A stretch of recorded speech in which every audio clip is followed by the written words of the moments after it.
अक्सर यूं ही खो जाती हूँ। तेरी बातें सुनते सुनते अक्सर मैं गुम हो जाती हूँ।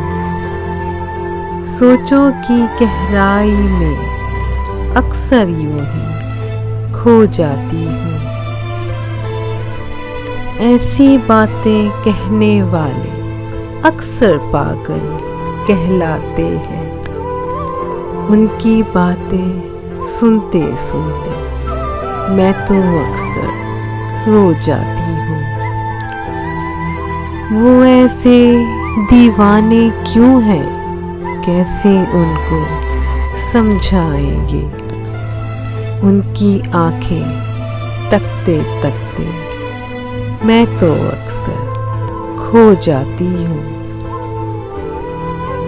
लहजों की गहरी सी बहुत अंधेरी रातों में ख्वाबों को तो बुनते बुनते मैं तो अक्सर सो जाती हूँ।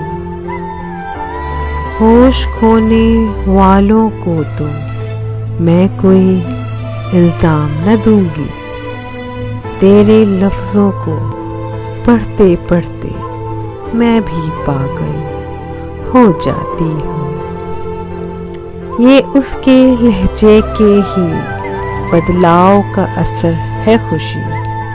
मैं भी अक्सर मैं नहीं रहती, उसके जैसी हो जाती हूँ।